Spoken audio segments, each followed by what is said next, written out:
CGL mains के अंदर अगर किसी सब्जेक्ट का सबसे ज़्यादा वेटेज है तो वो है इंग्लिश। और ये ऐसा सब्जेक्ट है जिसको अगर प्रॉपर प्लानिंग से ढंग से अच्छे से समझ के पढ़ा जाए तो आप 100% स्कोर कर सकते हैं। मतलब 45 क्वेश्चन इंग्लिश के आते हैं, आप 45 में 45 सही कर सकते हैं। एक दो माइनर मिस्टेक हुए फिर भी आप 43 42 प्लस आप आराम से करके आ सकते हैं, ठीक। और आपका ये जो बाई मिस्टेक या फिर आपको कहिए कि इंग्लिश की समझ ना हो कि कैसे पढ़ना है, क्या एसएससी में आ रहा है उसके अकॉर्डिंग क्या चीज़ पढ़ना है, इस कारण से लोग 45 से 35 पे अटक जाते हैं। और 45 से 35 पे अटक गए, वहीं आपका मेंस हो गया ख़त्म। आपका सिलेक्शन होगा भी तो लास्ट लिस्ट में अटकेंगे, टीए वगैरह मिलेगा, आपका रैंक अच्छा नहीं आएगा। आपका रैंक अच्छा के लिए आपका 45 में 45 सही होना ज़रूरी है। एक दो गलती से मुझसे गलत हो सकता है, ठीक है, पर 45 में 42-43 किया जा सकता है ईजिली। तो उसी के लिए ये मैं वीडियो लेकर आया हूँ। मैं अपना परिचय दे देता हूँ। मैं शुभम कुमार हूँ। एसएससी सीजीएल 21 के अंदर मेरा ऑल इंडिया रैंक 15 है, ठीक। और मेरे इंग्लिश में स्कोर जब 200 मार्क्स का पेपर होता था तो उस टाइम पे 187.5 है, जो कि इंग्लिश का एक डिसेंट स्कोर माना जाता है। स्कोर बताने का रीज़न यही है कि ताकि आप थोड़ा सीरियसली ले समझे कि कौन आपको बता रहा है। तो आपकी जगह पर अगर मैं होता, मेरा एग्ज़ाम होता सीजीएल 2024 टीयर 2 का, तो मैं क्या करता? बस वही स्ट्रेटेजी मैं आपको दे रहा हूँ। मैं जो करता वही आपसे करवाने की कोशिश कर रहा हूँ। अगर जो आप इसको फॉलो करेंगे तो मैं 100% श्योर हूँ कि आपका मार्क्स इंक्रीज होगा और आप 100% स्कोर करके आएंगे इंग्लिश में, ठीक है। देखिए, तो करना क्या है आपको, मेंस के अंदर अभी 1 घंटा का टाइम मिल रहा है और इंग्लिश के उसमें 45 क्वेश्चन, जीएस के 25 क्वेश्चन है, ठीक। 1 घंटा का टाइम है जो कि बहुत सफिशिएंट टाइम है। आप इंग्लिश का मतलब इसका मॉक रोज़ लगाने का कोई ज़रूरत नहीं है। इसलिए मैंने आपको लिखा है कि 2 या 3 मॉक एक वीक में, मैं 2 ही प्रेफर करूँगा अगर मैं होता तो, ठीक। आप 2 या 3 आप ऐड कर सकते हैं। आपको लग रहा है कि नहीं टाइम मैनेज नहीं हो पाएगा, या ठीक है 45 मॉक के बहाने ही 45 क्वेश्चन इंग्लिश का रोज़ कवर हो जाएगा, 25 क्वेश्चन रोज़ जीएस का कवर हो जाएगा, तब ठीक है, आप डेली भी मॉक लगा सकते हैं।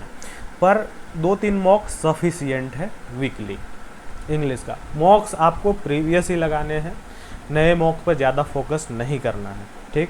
90% रिपीटेड है प्रीवियस से, वोकैब वगैरह डायरेक्ट मैच होते हैं और उसके बाद फिर टाई क्वेश्चन का रूल वगैरह सब मैच होता है, ठीक। इंग्लिश आपको कैसे पढ़ना है, इंग्लिश में क्या क्या पढ़ना है वो आप समझिए। देखिए, इंग्लिश का 3 सेक्शन होता है। एक ग्रामर सेक्शन है, एक वोकैब सेक्शन है, एक कॉम्प्रिहेंशन सेक्शन है, ठीक। और तीनों सेक्शन एक दूसरे से इंटर रिलेटेड है। मतलब अगर जो आपका ग्रामर स्ट्रांग होगा तो वोकैब भी स्ट्रांग होगा, वोकैब स्ट्रांग होगा तो कॉम्प्रिहेंशन स्ट्रांग होगा।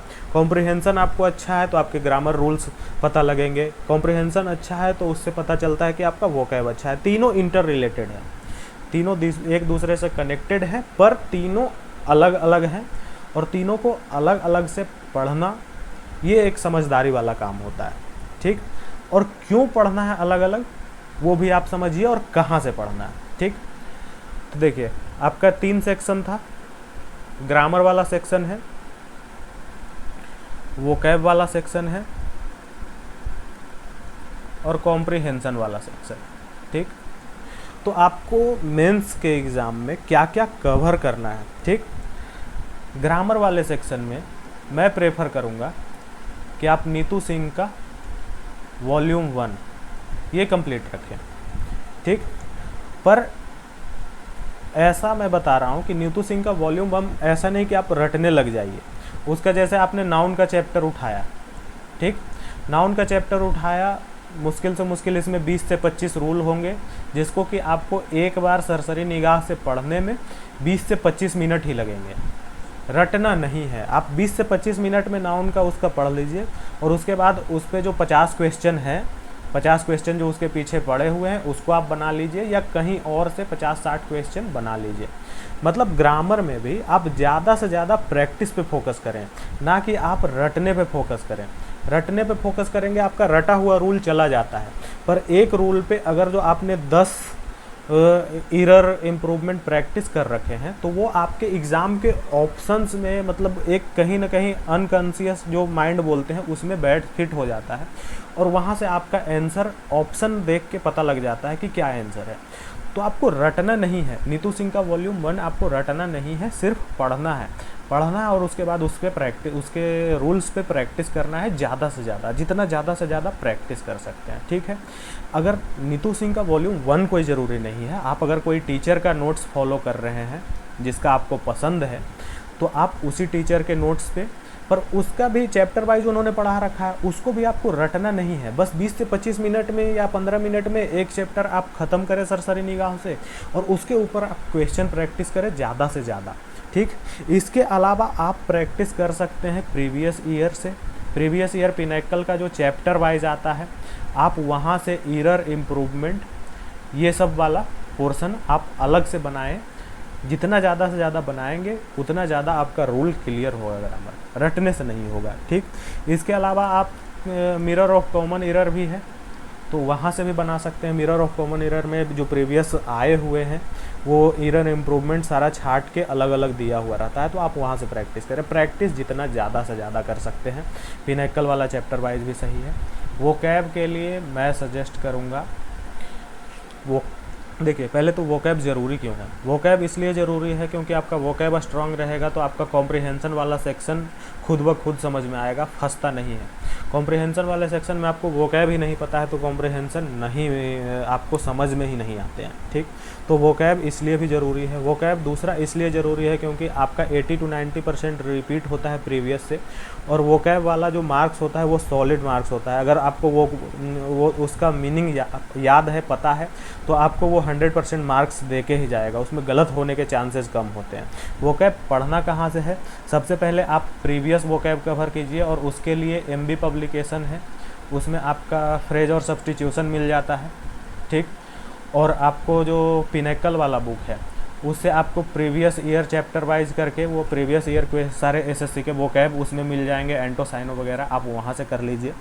और अगर इसके बाद फिर आपको टाइम बचता है, आप और एडवांस जाना चाहते हैं कि वो छूटे ही नहीं वोकैब, तो आप फिर नीतू सिंह वाले बुक में है वोकैब सेक्शन, आप उसको पूरा रट लें। और उसके बाद भी आपको टाइम मिलता है तो आप SP बख्शी वाला रट सकते हैं।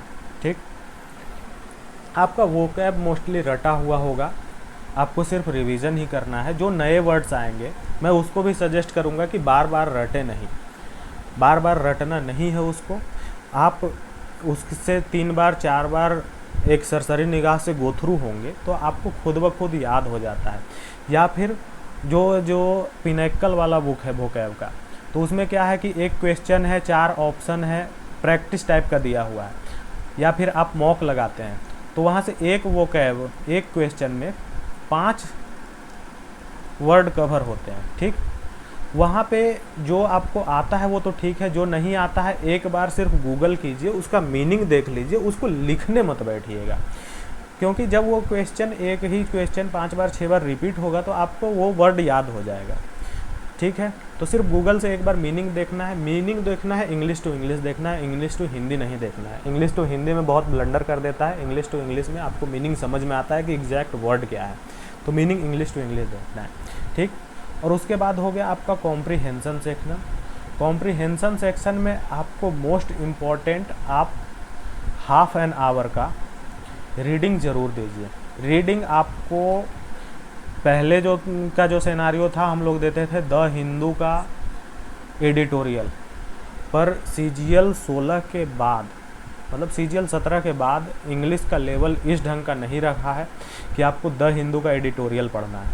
आप कोई भी न्यूज़पेपर उठाइए, उसका जो सबसे आपको रोमांचक टॉपिक लगता है, स्पोर्ट्स लगता है, या फ्रंट पेज पे लैंग्वेज थोड़ा इजी होता है उसका, जो टाइम्स ऑफ इंडिया वगैरह है, इंडिया एक्सप्रेस करके है, तो वो सब न्यूज़पेपर का उठाइए और इजी लैंग्वेज का इंग्लिश पढ़िए। या फिर आप नोवेल जो कि इजी लैंग्वेज वाला होता है, जैसे चेतन भगत का इजी लैंग्वेज रहता है, तो आप उसको फॉलो कर सकते हैं। या फिर मैंने तो अपने स्टडी के दिनों में 6 to 10 जो NCERT है इंग्लिश में, मैंने वो पढ़ा था इंग्लिश में। मैं तो इसका बेनिफिट थोड़ा सा GS में भी हुआ, और आप इसमें 6 to 10 में बहुत अच्छे अच्छे वोकैब हैं, और लेवल करीब करीब सेम ही है अभी के इंग्लिश का। तो आप 6 to 10 का बुक भी पढ़ सकते हैं। मतलब सीधा सीधा मेरा ये कहना है कि आप इजी इंग्लिश पढ़ें, क्योंकि इतना टफ इंग्लिश आ नहीं रहा है कि द हिंदू का एडिटोरियल पढ़ा जाए, उसका कोई फ़ायदा नहीं होगा, इसका नुकसान होगा। तो आप इजी लैंग्वेज पढ़िए। उसके बाद कॉम्प्रिहेंशन सेक्शन में आपका जो है क्लोज टेस्ट आएगा, पैसेज आएगा और PQRS आएगा। अब ये क्लोज टेस्ट, पैसेज, ये जो भी है, ये भी प्रैक्टिस का चीज़ है। जितना ज़्यादा से ज़्यादा आप प्रैक्टिस कर सकते हैं, पिनेकल वाला जो बुक आएगा उससे प्रैक्टिस कर लीजिए, या कोई भी बुक जिसमें क्लोज टेस्ट, पैसेज, PQRS मिल जाए। ये आपका पिनेकल वाले बुक में ही ज़्यादातर मिलेगा, और भी कहीं मिलेगा। तो आप उसको ज़्यादा से ज़्यादा प्रैक्टिस करें। जितना प्रैक्टिस करेंगे उतना अच्छा रहेगा। ठीक। PQRS के कुछ रूल्स होते हैं, जैसे अगर जो प्रोनाउन आया है तो उसके पहले नाउन वाला, इस टाइप के कुछ रूल्स होते हैं। वो आपका 1-2 वीडियो है इनका, क्रिस्टोफर सर का, क्रिस्टोफर फिनिक्स करके शायद है, उनका बुक भी आता है। तो आप उनका वीडियो 1-2 वीडियो यूट्यूब पे देख लीजिए। उसमें उन्होंने बता रखा है कि PQRS को कैसे अरेंज करना है। बहुत ज़्यादा वीडियो पे ध्यान नहीं दीजिए, आपको प्रैक्टिस ज़्यादा से ज़्यादा करना है।